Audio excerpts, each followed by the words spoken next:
So by now we all are experts in op-amp circuits. Okay, so I'm going to do something appears to be hard. Okay, I'm going to analyze an instrumentation amplifier. If you look at other videos in YouTube, the derivation goes pages and pages on and on and on. Okay, but my style is not that. I'm going to stick to this board, and I'm going to do the same derivation here. So, okay, let's get started. I just had a coffee. What I suggest is you pause the video wherever I ask you to pause, or wherever there seems to be lack of continuity. Okay, usually I think I will ask you to stop. What you're going to do is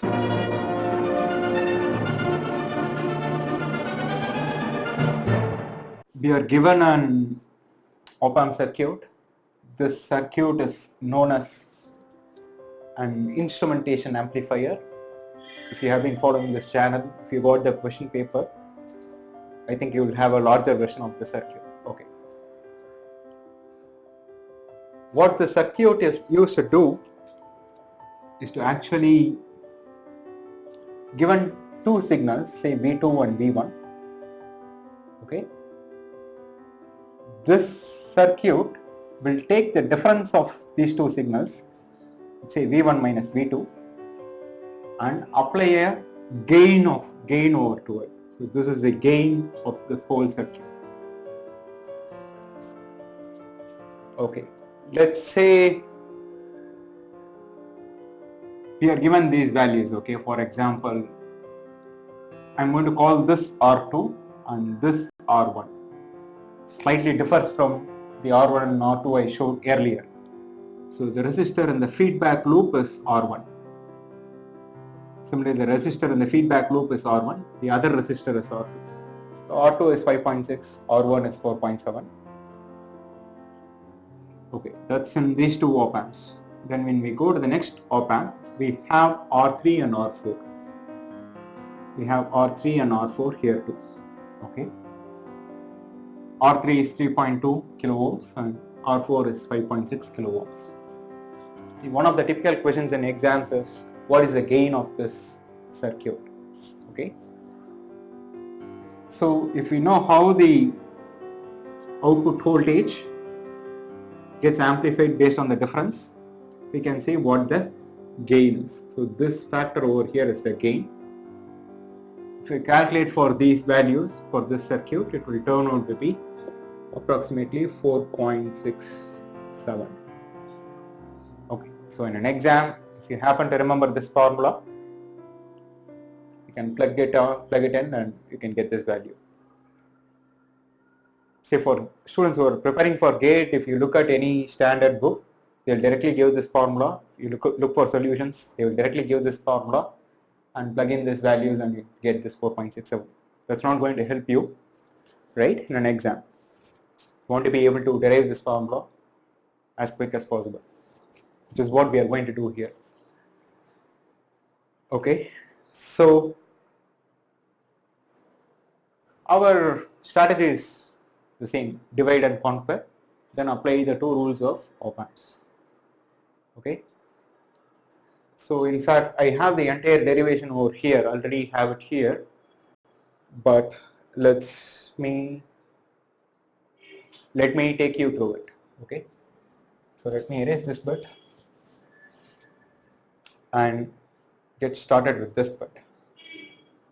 First thing, how do we divide this circuit? Okay, so we know that for this op-amp the output is somewhere over here. Okay, so it's a good idea to clip it here, and for this op-amp the output again is here, so it's a good idea to clip it here. At least we know one op-amp got separated. With these two, you still don't know how to separate these two. We'll get to that. Okay, what we should do first is actually understand what this op-amp is. Okay, this configuration is known as a one op-amp differential amplifier. Okay, So it's going to take the difference between these two potentials and amplify it in the output. So let's derive the expression for it. Okay. In fact, instead of deriving, we are pretty much going to write down the expression for that. Let's see. Let's say we have V1 dash here in this input, V2 dash here in this input, the negative input terminal connected by R3, V1 dash connected by R3, the positive input terminal. Superposition works in the linear range with amplifiers, okay? So we can analyze what happens to V2 dash separately and what happens to V1 dash separately. So let's look at what happens to V2 dash first, okay? So we have V2 dash, through a resistor we connect it to the negative input terminal and it's fed back through R4. If we just look at V2 dash, it's an inverting amplifier. Agree? Please pause. Let's say we have split this part, okay, we don't have this. Let's say V1 dash is 0, we only have V2 dash. What kind of a circuit is this? Inverting amplifier. What is the gain of that? R4 over R3 times V2 dash. Okay? Okay, pause it, think about it. Now, in addition to V2 dash, we also have a V1 dash. So we should also account for that. Right? So the actual gain should be a combination of gain due to V2 dash and gain due to V1 dash. What is the gain due to V1 dash? First of all, is this directly, let's say V2 dash is 0, is this directly non-inverting amplifier? Not it. But let's say if you are given the voltage here, then it's a non-inverting amplifier, alright? So if we say we are given V1 double dash here, it's applied to the positive terminal, then there is a feedback here, it's a non-inverting amplifier. You know the gain of that. Okay, what is that? It's V1 double dash, so there is a voltage here. For a non-inverting amplifier, it's 1 plus R4 over R3. Agreed with this bit? Just have V1 dash applied to a non-inverting, in a non-inverting configuration. Okay, got this. But what is V1 double dash? Okay, that is pretty simple to write. Just use, how? Want to make a guess? Just use a voltage divider rule between these two resistances. Okay. So V1 double dash is nothing but you take V1 dash and split it by, say, R4 over the total resistance, R3 plus R4. So this is known as the voltage divider rule. I suppose you all know that, right? So you apply the voltage of 10, it gets split between these two terminals based on the ratio of these two resistors. This is what I have done here. Agreed? Okay, I'm going to go next. If you estimate this down, if you notice, essentially this is nothing but R3 plus R4 by R3. This will get cancelled. We end up with difference between the two input voltages times R4 over R3. So this part is a differential amplifier. It takes the difference between the two input voltages, amplify it by a factor of R4 over R3. Okay. So again, we can pretty much write down this expression. Okay. But at this point, we have the output voltage in terms of V2 dash and V1 dash, which are like intermediates, right? We need to write down what V1 dash and V2 dash is. If we do that, we are done. Okay, let's go ahead and write what V1 dash and V2 dash is. Okay, V1 dash is the output of this op amp. Okay, so we have an V2 applied here. If there were no other voltages, the way to split it is remove this chunk, just look at this part over here. That's one configuration. Okay,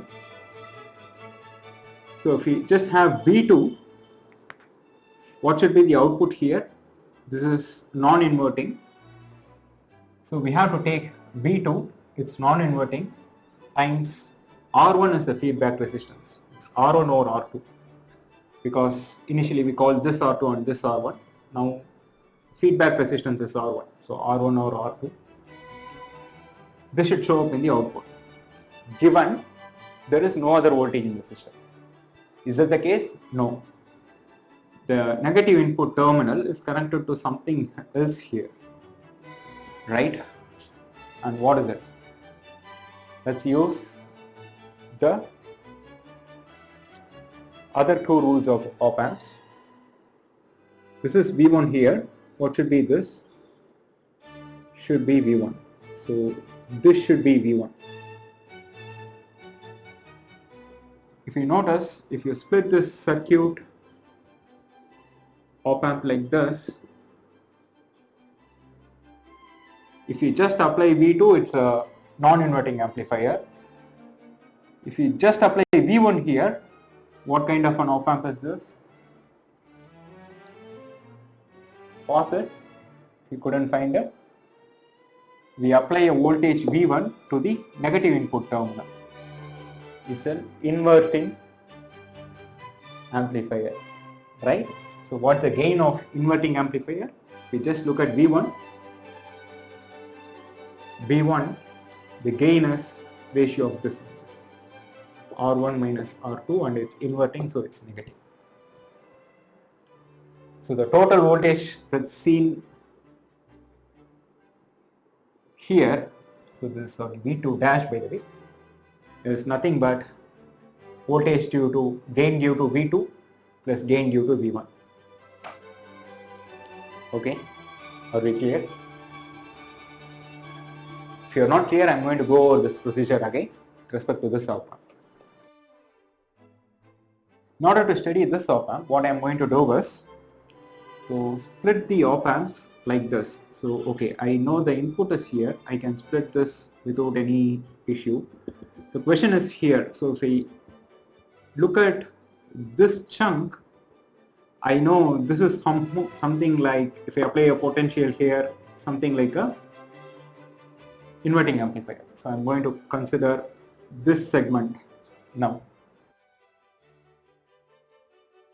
So if there is just V1, what should be V1 dash? V1 dash, there is just V1. V1 is applied to the positive input terminal. So this is it inverting or non-inverting? It's non-inverting. So the gain is 1 plus R1 over R2. So the feedback resistance over the other resistance, R2, grounded resistance, let's say. But in addition to V1, we have some other voltages in the system. Let's say here at this point, it's not grounded, but there is some finite voltage. What is it? Try to use the other two rules of op amps. This is V2. What should be this? Should be V2. This is V2. This ground, supposed ground, is actually has a potential of V2. We also should account for this voltage here, ground voltage V2. And now if you look at it, V2 is connected to the negative input terminal through a resistance. It's an inverting amplifier. So the effect of this potential is this. In addition to that, we have a potential at the ground, supposed ground, which is V2, that gets amplified by the inverting amplifier. Okay, so I did it twice so that if you did not get it at the first time, you might get it at the second time. Okay, so now we know what V1 dash is, what V2 dash is in terms of the inputs V2 and V1, right? Okay, so take the difference between these two. So find what V1 dash minus V2 dash, right? That's the total output voltage. So try to take the difference between these two terms. What you will find is that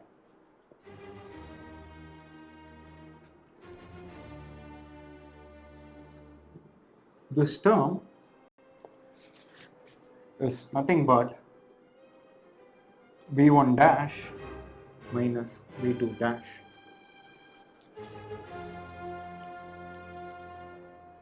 So essentially what we have here is, take the input difference, which is this term V1 minus V2 times 1 plus 2 R2 over R1. You can calculate it using these two expressions, okay? So take that difference gets amplified by a factor of R4 over R3. That's a total output V0. That's how we get this formula. Okay, so I know this might be a lot of information, so let me go over it again, okay? So we were given this instrumentation amplifier. Somehow, if we knew what the total gain for the circuit is, we can easily calculate the gain for this entire circuit, which is this formula over here, okay? For the values given, it will turn out to be 4.67 gain, but in an exam you may not remember this formula. That's the first thing. Then the question is, how did this formula arise? We used our 3 rule for op-amp technique strategy. First rule, we split the op-amps, okay? We saw where the outputs of this op-amp is, made a cut. Where the output of this op-amp is, made a cut. What we are left with is this. We have already spent a lot of time. You might recognize this as a differential amplifier with a gain that is R4 over R3. It takes the difference between the two input signals and gives a gain of R4 over R3.